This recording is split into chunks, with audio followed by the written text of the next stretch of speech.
You're the first one I've seen, so you should have Cool. done it. Well, I haven't. My merger with Chris is so new that I haven't ordered new branded gear for Tech Sales Mastery yet, so I didn't have anything else to wear anyway. So it's all Oh, I think it's perfect. there we go. All right.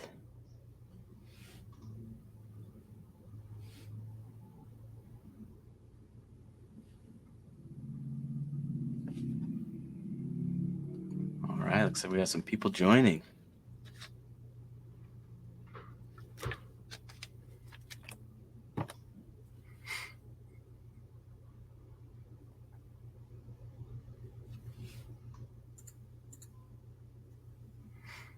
Hey, we got a Toronto, Canada right off the bat. Welcome, Nice. Chelsea. Welcome everyone. Let us know where you're from in the chat. Excited to see you. We got some good numbers already. Logan, how are you, buddy? You owe me an update email, my friend. Good to see Chris. Big turnout. You got France in here. Look Yeah. at that. Matt, nice to see you.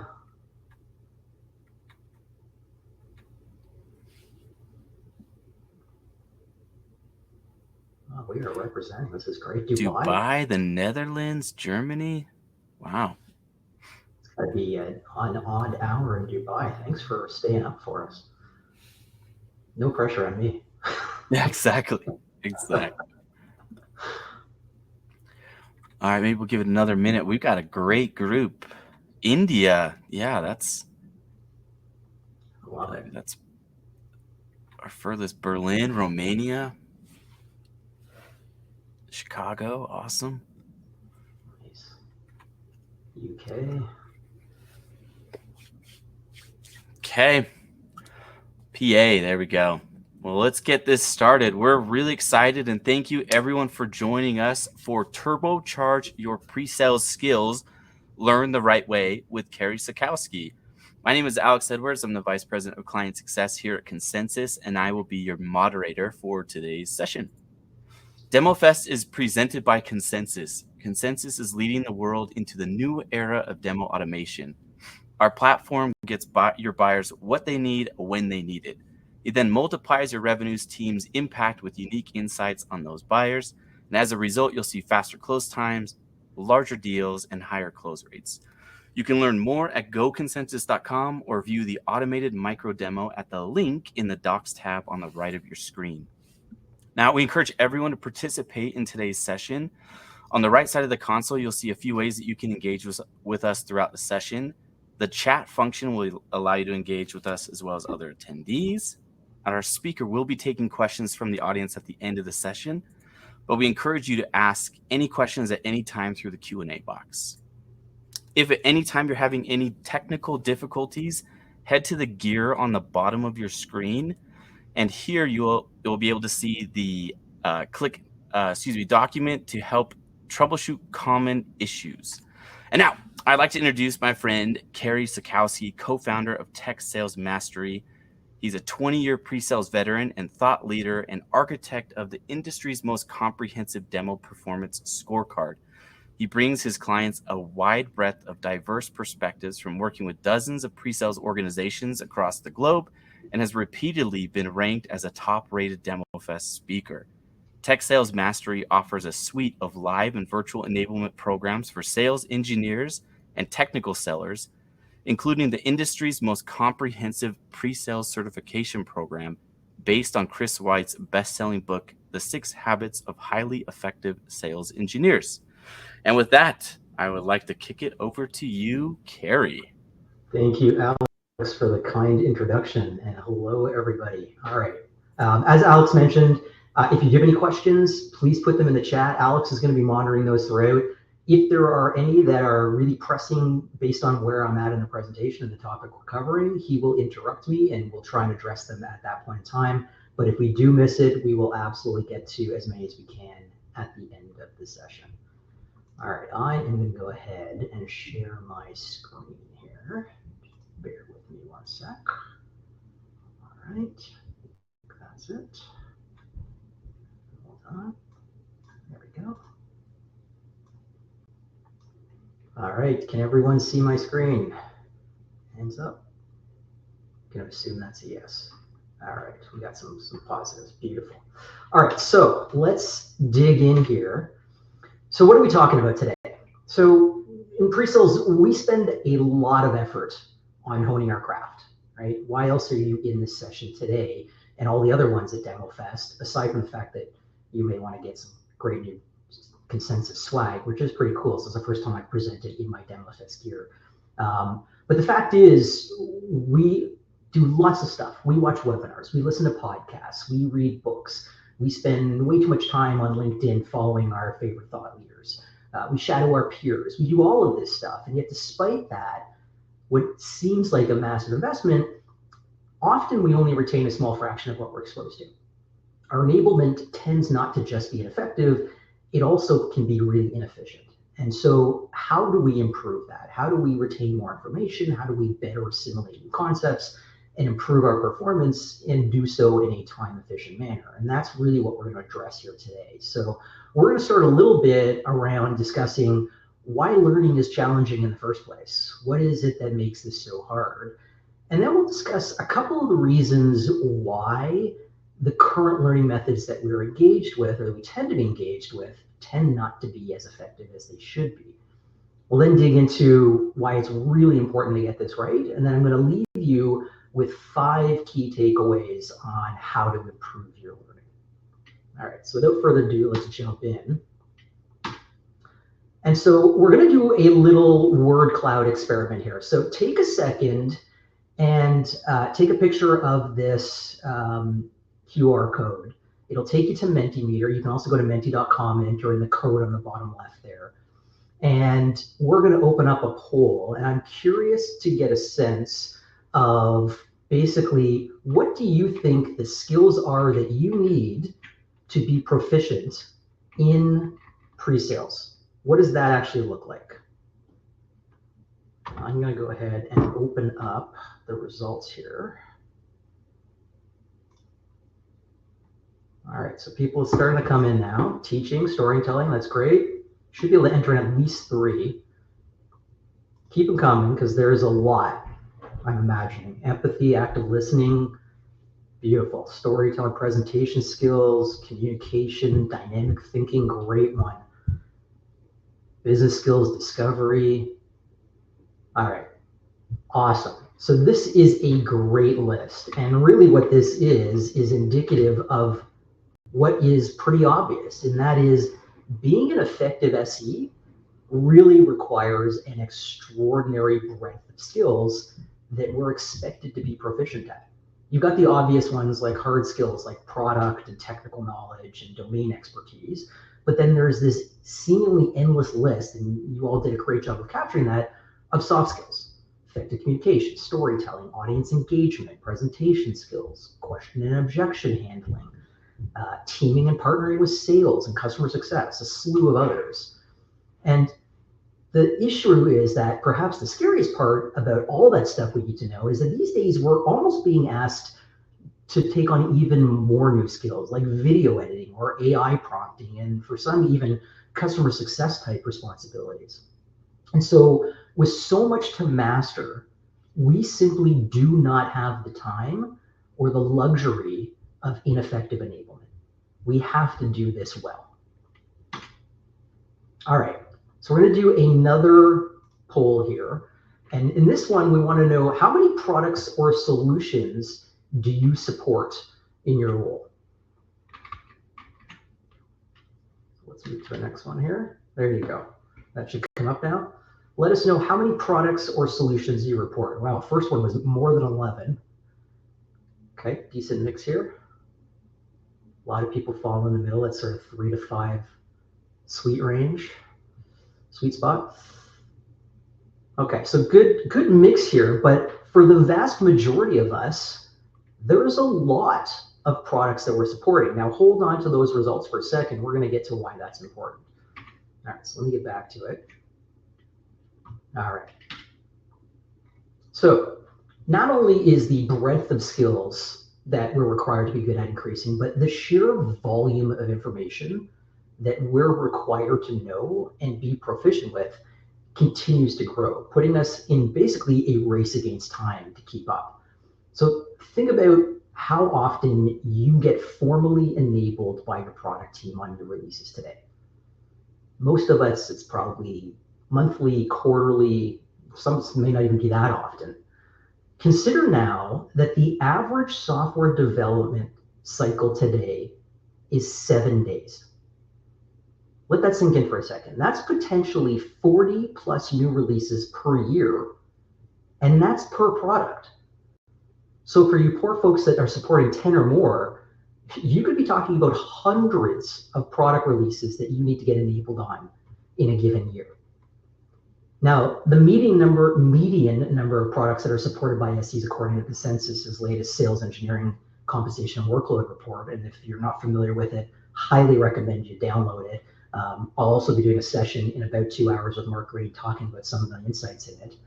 But it reports that the median number of products supported is 5. So that's pretty consistent with what you just told us. Now, take that number of 40 plus potential product releases, multiplied by 5, we're talking 200 product releases a year. Now, even if we only needed enablement on half of them, let's assume that the others are bug fix focused updates, still an awful lot of information to process. But it gets even more complicated because we can't just learn all of the new information around our product without the proper context. We don't learn it in isolation. Consider that according to Gartner's 2024 Software Buying Trends Report, the average software evaluation includes 4 vendors. That's at least 3 competitors that we need to be able to sell against. And to do that effectively, we need intimate knowledge not only of our own solutions, but also our competitors as well. And guess what? They're iterating and adding new capabilities just as fast as we can. Bottom line, we are being asked to know a ton. All right, one last poll we're going to get to here. I'm going to switch in 1 sec. Want to know to what degree you feel your existing enablement meets your needs. Let us know how you think about your existing enablement. I love, again, the first one was a not at all. Seeing a lot of focus on the left-hand side of this chart, and that doesn't surprise me. That's probably why some of you are in this session today. All right, let's switch back over here. Okay, you'll be happy to know that your experience is pretty typical. The reality is that most enablement simply doesn't achieve what it's supposed to. Now, I'll pause for a second here so you can read this cartoon, since it's a great encapsulation of the lack of efficacy we tend to see at sales enablement that you guys have just proven is the case in most of your companies. All right, so how is enablement not meeting the mark? Well, according to the International Journal of Training and Development, 90% of training expenditures do not result in improved performance. And McKinsey's study reported that less than 25% of executives felt that their company's training effectively prepared their employees to drive business performance. The Association for Training and Development found that only 38% of managers believe training programs meet their learners' needs. They're just not getting the job done. And finally, CTDO magazine found that less than 50% of leaders say that their organization's learning strategy and their business goals are highly aligned. So what does that mean? We just discussed that it's increasingly more critical to get enabled because there's so much information we need to learn and so many skills we need to master. And yet most enablement isn't teaching you what you need to know and doesn't result in the most fundamental of desired outcomes, better performance. Which brings us to the question, why doesn't it work? All right, so let's dig into it. Well, The first and most obvious reason is that it doesn't happen nearly enough. You may have heard me when I introduced this say that we put a lot of effort into enablement, but the fact is, it seems like we don't necessarily put a ton of time into it. In their 2024 State of Pre-Sales report, Vivint asked SEs to break down the relative percentage of time that they spend on each job-related activity. And despite what we just discussed about the volume of info we need training on, SEs reported only spending an average of 5.5% of their time on training and development. Now, for those math challenged folks out there, that equates to about 10 days of training or enablement in total per year, or less than 1 day per month. It's not a lot. Now, hopefully some of you are doing a lot more than this, but that was the average, not an encouraging sign. And with up to 40 new product releases per product per year, how confident are you that you can even get exposure to that much new info, let alone effectively learn and assimilate it, if you're only spending 1 day per month on enablement? Probably not very. Now, the cynics in the audience might suggest that the reason we spend so little time on training and development is because we know how typically ineffective it is. After all, why waste time if you're not going to learn what you need to? We are creatures of efficiency after all. But the fact remains, the numbers show that for many of us, it is simply not a priority for either the organizations or their individuals. All right, let's take a step back and think about how we've historically learned at school and in our careers. I'm oversimplifying here, but training has traditionally been some expert telling us stuff to write down and memorize. And unless there is endless repetition, this active transmitter to passive receiver knowledge transfer model is at best inefficient, but more often simply doesn't work. Sellers left to their own devices can't be expected to retain the information from one-time training and recognize where and how to apply it. But as organizations clued into this, they started to rebrand training to learning and development, with the intention of shifting the focus from the inputs or the content of the training to the outputs, the learner's actual development, recognizing the need for those learners to be able to apply that new knowledge or skill to actually impact or improve performance. And yet, despite this training shift or rebrand and most organizations' best intentions, many continue to focus on, let us tell you some stuff to remember. And therein lies the rub, because we don't remember. Now, many of you are probably familiar with the forgetting curve. First published in his 1885 book, German psychoanalyst or psychologist Hermann Ebbinghaus was researching human memory capabilities and what caused individuals to forget. And he coined the forgetting curve to describe the percentage of learned knowledge that we can recall over time. Now, the curve demonstrates that what humans remember after a learning event drops pretty precipitously soon after the completion of the event. In fact, within a month, you'll typically forget at least 80% of what you've learned. Now, there's also been a lot of research in terms of how this concept applies specifically to sales training, and it's just as daunting. 70% of the information B2B sales reps learn, according to Gartner, is forgotten within a week of training. CSO Insights found that 87% of content from one-time sales training is forgotten within 30 days. And Human Performance, an organization that studies this stuff as well, found that 90% of new skills learned from corporate training are lost within a year. Now, sadly, despite this rather well-known phenomenon, less than 50% of companies follow up on their initial training. Half of the companies that are out there are basically saying, we're okay with you forgetting just about everything we're spending time enabling you on. Now, think back to your last sales kickoff. How much of what you learned do you remember? Chances are you have more vivid memories of the opening night party than you do of any particular enablement that occurred. Most sales kickoff content, from an enablement perspective, tends to be one-off. All right. While companies haven't fully embraced a more effective way of enabling their teams. Their task is, however, made even harder by the other side of the training coin, those of us being enabled. Today's sales training participants are dominated by digital natives and millennials and the older Gen Zers who don't want or don't have the patience to sit for hours being lectured to. I will not be surprised if some of you drop off before the end of this session.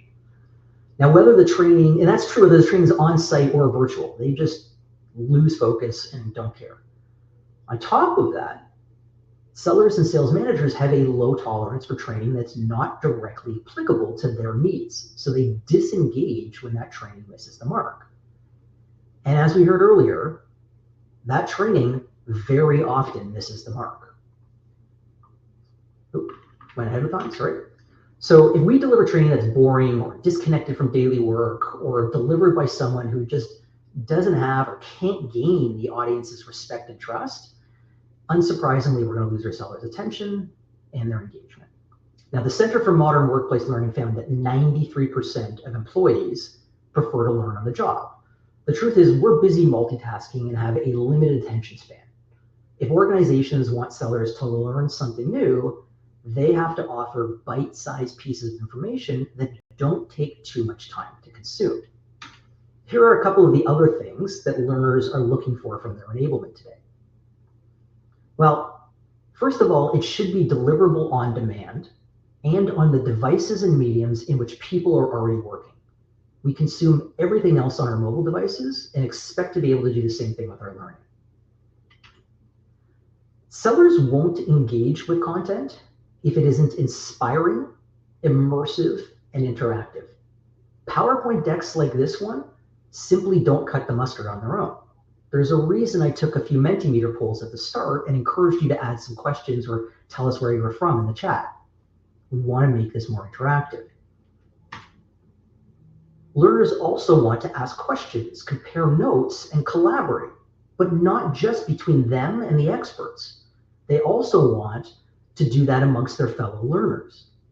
Dynamic learning with your peers increases your engagement, which improves your retention. They also want learning that's personalized to their situation and preferences. Not only does everyone learn differently, but most content is designed uniformly for everyone, when it should often be delivered in the context of who's consuming it. Every one of us has their own unique skill and experience gaps. Group training, like a rising tide, may lift all boats to a certain level, but if individual training and coaching isn't incorporated into your enablement, you're massively limiting your upside. And sadly, most training content often isn't relevant to sellers' work reality. It's too generic to apply to the fluid situations that we often face in the field. How many of you have sat through a sales kickoff that has one track for the entire go-to-market team, where some of the content isn't even relevant for pre-sales? Probably way too many of you. Conversely, training on hypothetical or simulated situations is far less effective than training on real-world behaviors. Considering the coaching that we offer, rather than some amorphous demo framework that doesn't necessarily apply to any specific prospect or client or meeting or demo we've given, it's based on actual demos delivered to prospects. And so the feedback is fully relevant to what those SEs are doing in their demos. All right, what else is causing this to go wrong? Well, the simple and most obvious one too is that we just have bandwidth overload.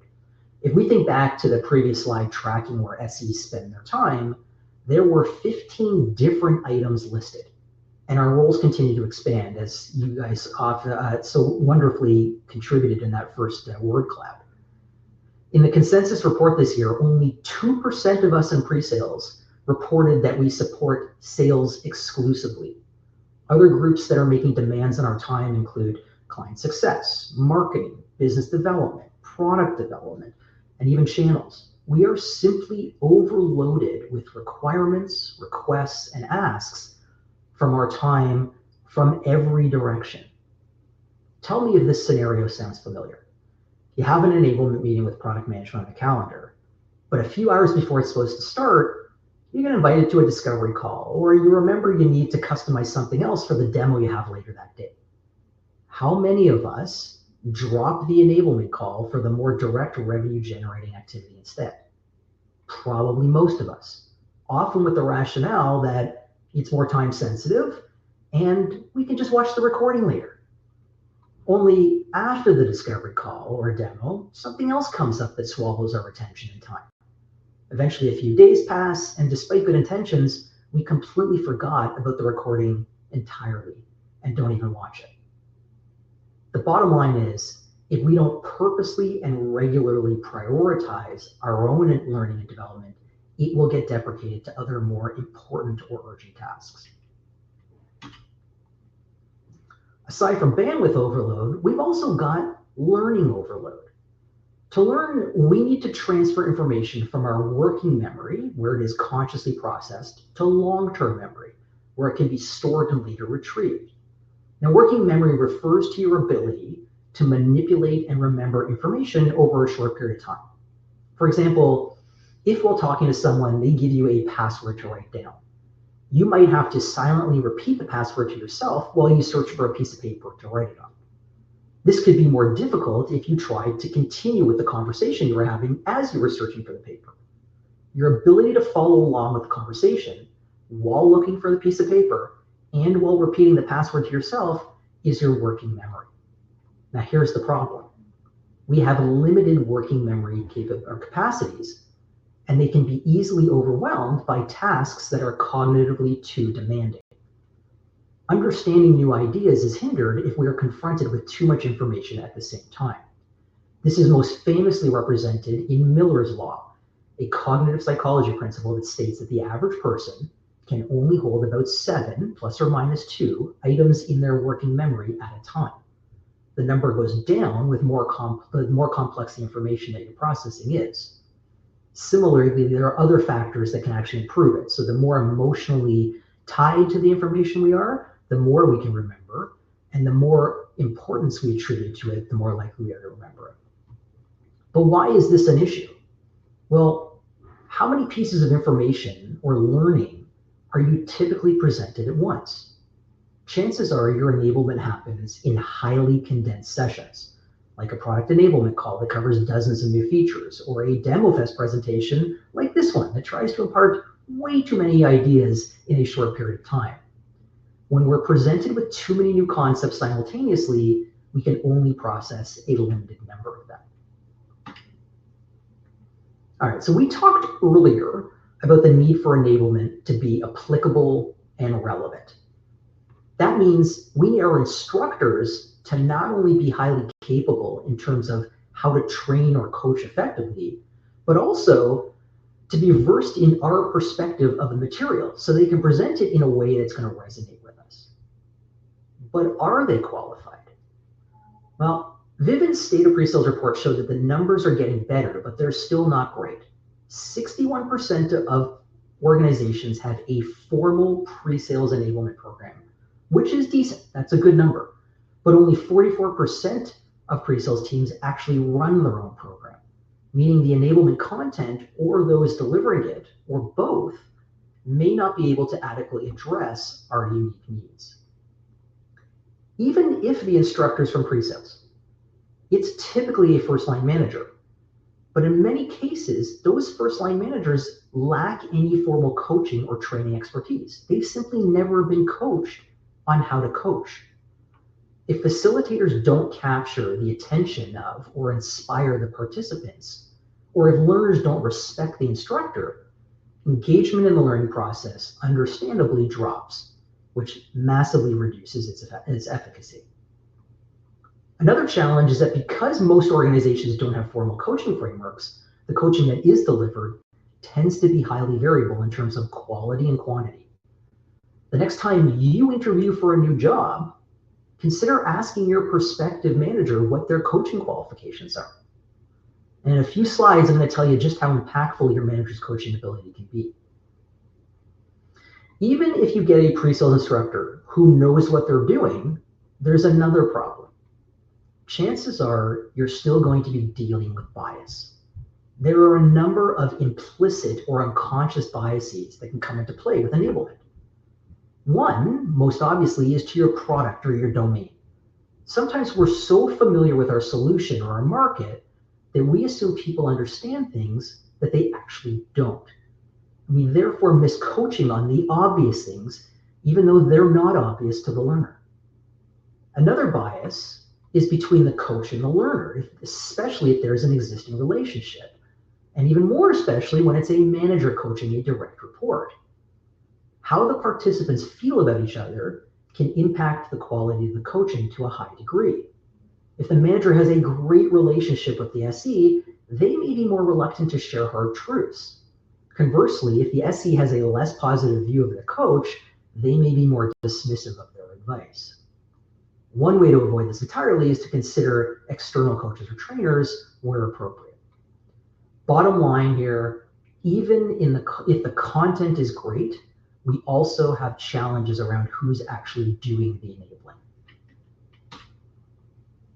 All right, the last concept I'll mention that tends to impede good enablement is its lack of persistency. I'm curious, and put it in the chat, but how many of you use Slack in your organizations? My guess is most of you do. The next question then becomes, how many of those who do systematically capture all the tips and tricks and questions and answers that are posted in Slack? I'm guessing it's a small minority. Now, Slack is a fantastic tool for what it's made for, which is sort of immediate communication. What it's not great at is retaining, organizing, and retrieving information in a good way. Search is not a great thing inside of Slack. For learning to be effective and scalable, it has to be easily and perpetually available. That means it's got to be highly organized and searchable in ways that make sense for the learner, not just the curator of the information.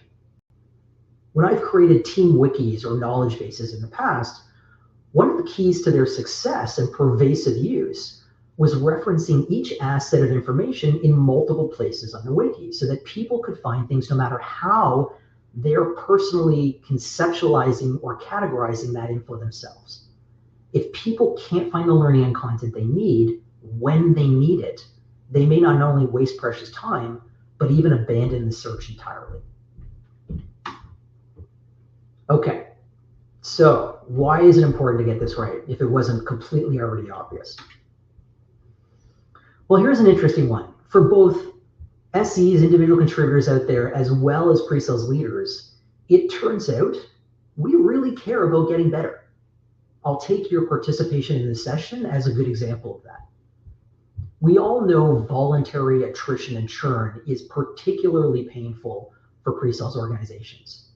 Between recruiting and then long and high effort onboarding, losing someone good can significantly impact our team's overall performance and us individually as SEs who are still on the team who have to pick up the slack. Now, I mentioned a few slides ago the need for pre-sales leaders to be effective coaches. How is this for a reason why? A Zenger-Folkman study revealed that 60% of sales reps will leave an organization if their manager is a poor coach. 60%. For the pre-sales leaders on this call and watching this, are you a good coach? Are you providing that level of enablement for your team that they need? And on the flip side of that coin, LinkedIn's workplace learning report indicated that 94% of employees say that they'll stick with an employer that invests in their development. So if we do this well, we keep our team together better. If we do it poorly, we're going to exacerbate our turnover situation. The desire is there. We want to improve, but organizations and leaders have to do their part or their best people are going to walk out the door.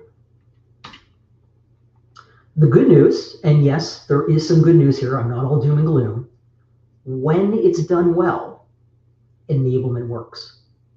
71% of top performing sellers reported receiving extremely or very effective sales training.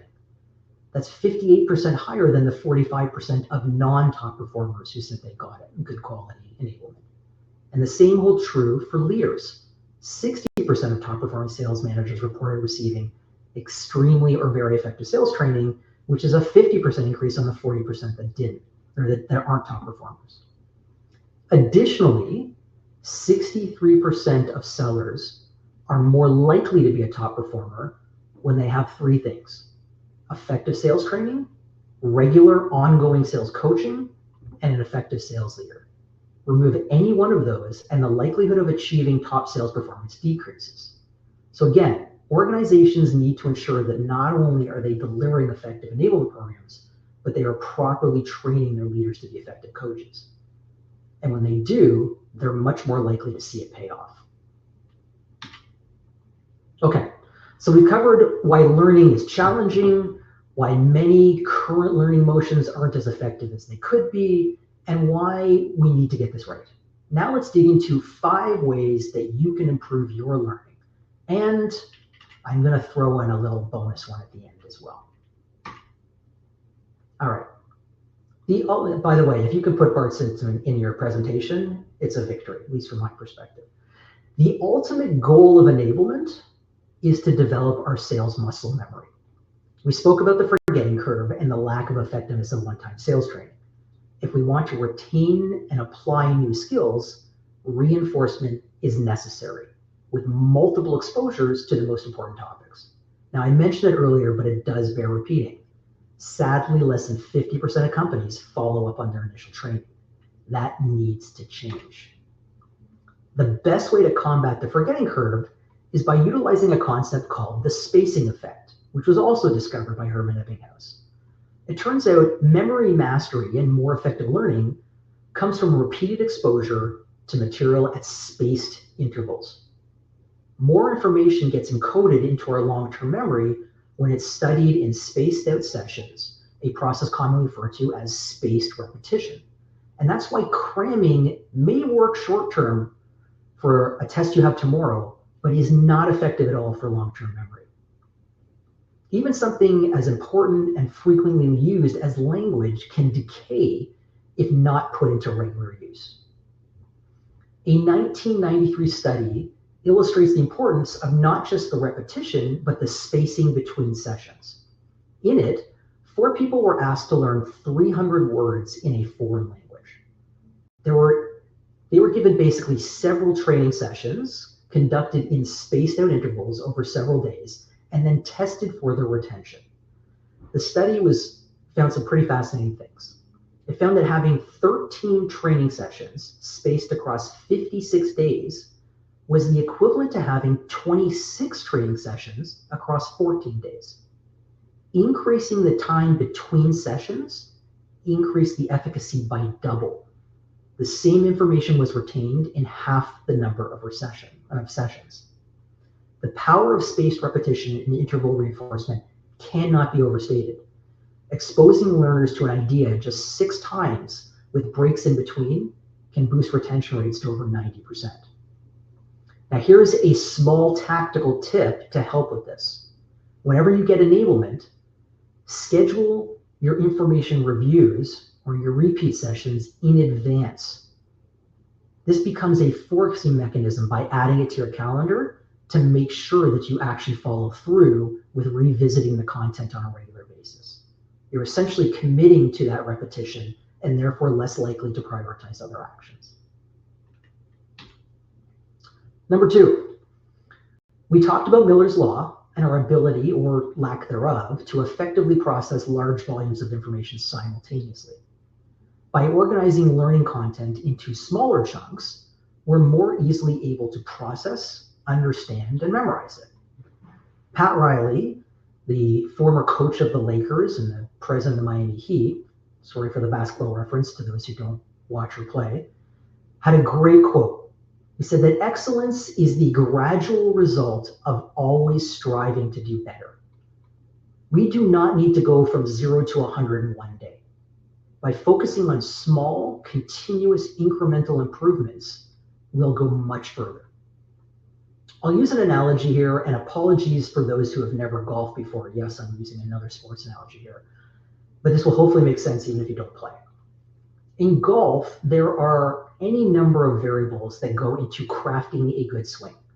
Your grip, your stance, how you address the ball, your backswing, your transition and downswing, the impact and follow through. It's a lot, and I'm simplifying things.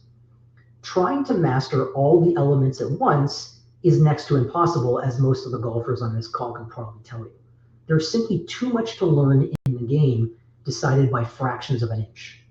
And that's why the best golf pros have their students learn and master one element of their swing at a time. They have the golfer practice their stance long enough over multiple lessons that they eventually get it to become second nature. Only then do they move on to the next element. The other aspect of this is when individuals practice for too long, attention spans tend to waver, resulting in decreased amount of retained information. By limiting your enablement time, you actually stay more focused and engaged with the content while you're learning. So the next time you get a list of new product features you have to learn, focus on learning and mastering one at a time and see if that makes a difference. Number 3, learning is most effective when it's applied. Just as you can't learn to ride a bike merely by watching videos, we need to practice our skills to really learn them. Application assignments where learners apply new skills in real-world situations and receive feedback are invaluable. For each new skill, SEs should complete a practical assignment to share with their coach or manager for feedback. For example, an assignment that's part of a training module on objection handling might have the SEs prepare for an upcoming sales meeting by first making a note of the possible objections or questions the buyer might have, and then identifying which type of objection each is, then preparing how they would respond to each, and then prior to the call, the SE would review and discuss their response strategy with their coach and receive feedback. This hands-on approach ensures that SEs not only learn, but also master the skills that they're taught. The second part of this is around testing. Applying knowledge is a start, but it's also important that we test learners' knowledge to ensure that it's stuck. Retrieving memories changes the way that they're later encoded in our brains, deepening our understanding of the topic. And tests are an effective method of learning because of their level of recall difficulty. Difficulty makes individuals process information instead of just recognizing it when studying. The harder it is to remember a piece of information while practicing it, the better it will be retained or recalled later. Now, hopefully most SEs take training seriously and make it a point to actually learn the content. But unless we're evaluating our understanding of and our ability to apply that learning, we're essentially hoping and praying our way to success. Tests can be especially beneficial if they're given soon after enablement, helping with retention and providing near immediate feedback to help learners improve. Remember the forgetting curve. A test essentially acts like one of the repetitions of that content. And consider too that testing can be both formal and informal. One really effective informal method is to carve time out of your team calls to discuss recent learning. Managers might ask their team, what did you learn, or what's changed since you first watched this video or took the lesson? Who's implemented this skill? How did it go? What did you say or do? What was the result? How did the buyer react? How was that better or different than in the past? What challenges are you having implementing this skill or tool? Does anyone have a success story of putting the skill to use? Benefit of team discussions is pretty obvious.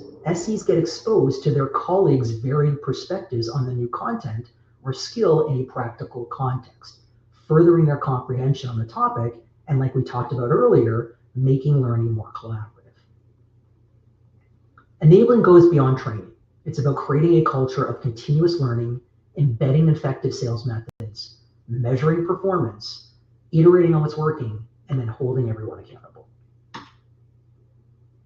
We talked about the need for managers to be better coaches, but it's worth calling out the importance of coaching in overall enablement. There's lots of research that shows that coaching is the single most impactful method of enablement. CSO Insights found that companies with dynamic coaching programs have 28% higher win rates. Let that sink in for a second. Imagine winning an extra 3 out of every 10 competes that you're in. Sales Executive Council found that coaching can improve quota attainment rates by up to 19%.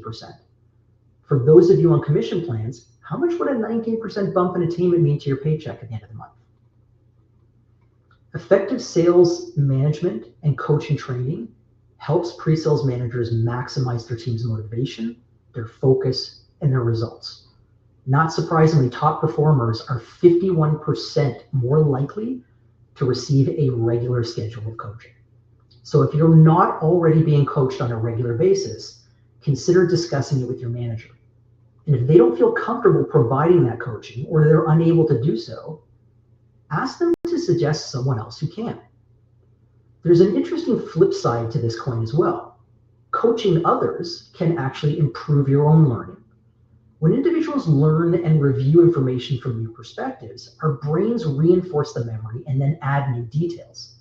This is why teaching others is an extremely effective way to revise and highlight what we've forgotten while deepening our own understanding of the material. I've helped a number of clients implement coaching programs, and one of the most effective aspects was including a peer-to-peer coaching review. The very act of providing positive and constructive feedback to a peer on, let's say, a demo or discovery call allows SEs to view the material from a new lens. Knowing something is one thing, but it requires a deeper comprehension of a topic to clearly communicate and teach it to someone else. You don't need a formal coaching program for this to work. For the SEs in the audience, pick another SE in your organization and agree to coach each other on one demo or discovery call a quarter. You will both be better off for it. So if we really want a way to supercharge our learning, we need to review our game tape. Now, thankfully, this is much easier now with the near ubiquity of call coaching solutions like Gong that record every call for review and analysis of coaching. But let's be honest, it can sometimes be hard to watch yourself. Despite that, it is critically important, and here are a few reasons why. First, humans process visuals quicker than text, but more importantly, we process information better when we see images. Dual coding is a theory that suggests that the mind processes information on two different channels: sensory imagery and verbal information. Imagery and verbal are processed differently and along distinct channels of the brain, and this creates separate representations for that information as processed by each channel. We then mentally code these representations and use them to organize any incoming information that can then be acted upon, stored, and retrieved for subsequent use. As a result, both imagery and verbal codes can be used when recalling information. For example, say a person has stored the concept of a dog as both the word dog and as the sensory image of a dog. For example, what a dog looks like, sounds, and smells like. When asked to recall a dog, the person can retrieve either the word or the image individually or both simultaneously. The ability to code a stimulus in two different ways increases the chance of remembering that item compared to if the stimulus was only coded one way. So we're more likely to successfully remember and process new information when it's presented to us visually rather than just verbally or in a text. There's a reason I have all these fancy pictures on the screen. Another reason watching game tape is important: it flips the narrative. You get to see how you're performing from the audience's viewpoint, something that can be hard for us to do when we're in the moment in a demo or discovery call. The truth is, we often don't know that we're doing some of the things during our demos that we do. A simple example explains this. How many of you are aware of what your crutch words are and how often you use them? Crutch or filler words are extraneous words that we add to our speech subconsciously, often to give ourselves time to figure out what to say next. The one I happen to use most frequently is right. It's typically not until we watch ourselves on video that we realize the frequency with which we use these, or that we use them at all. I had one coaching client who used his crutch word over 250 times in a 90-minute demo. That's almost twice a minute. And when it's that frequent, it becomes overly distracting for the audience. We all knew it, But he didn't realize he was doing it at all until I called it out for him, having watched his video. Unsurprisingly, he had never watched a recording of himself demoing before. The other angle is that we're all uber familiar with our solutions and can sometimes fall into a routine of sort, especially if we've been doing this for a while or are very successful at it. We say things or show things that we've always done by habit sometimes. Watching game tape can help us identify those instances where your message isn't quite hitting the mark. Now, for the NBA fans out there, this is Kevin Garnett reviewing some film with Jaren Jackson Jr., but the late, great Kobe Bryant, who was relentless in his quest to continuously improve his game, talked about not just understanding his opponents through watching film, but also critiquing himself, knowing that his opponents would try to use the same techniques to identify his weaknesses. If he found them first, he could proactively correct them. If you find your own weaknesses, you'll be that much better compared to your own competitors. Finally, remember too that it's not always about finding out what's wrong. Sometimes watching tape can clue you into something you did really well, but didn't realize it was so impactful or impressive. By identifying those things, you can make note to continue to do them in future meetings or demos. So if you're not regularly reviewing your own game tape, highly recommend it. All right, bonus time. A lot of companies out there allocate a professional development expense or credit for SEs. These organizations are putting their wallets where their mouths are when it comes to taking their employees' ongoing development really seriously. They recognize that employees benefit from multiple enablement methods and providers, and they offer the financial means for you to pursue those that you feel are best suited for your particular learning style and needs.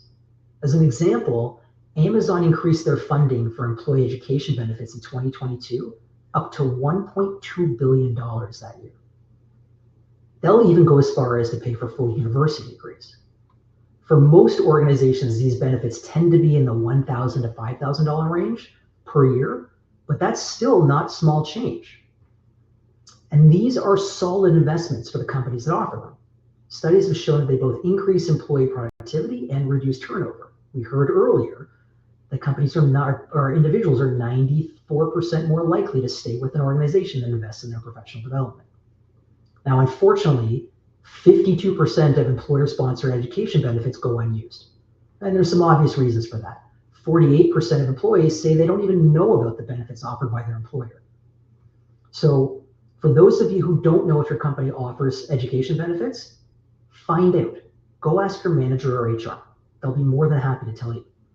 And if you do have access to those funds, take advantage of them. There are a ton of amazing learning opportunities out there that will help you improve your job, advance your career, and make you more marketable to new employers if you ever find yourself in the market. Go get yours. All right, quick wrap. Now, you may have noticed that I try to practice what I preach. By restricting the lessons here to only 5 plus a bonus 6 ways to improve total, I'm effectively hitting number 1, keeping it under the working memory limit of 7 items at once. That being said, pick one of these to work on for the next month. Once you have that down, move on to the next. And despite the fact that it's not spaced, I'm effectively reinforcing what I covered with this summary slide. Remember to regularly space out your repetitions to avoid the forgetting curve. Don't forget to apply your learning. Go out and practice it. And once you feel you have it down, test how well you've learned the materials.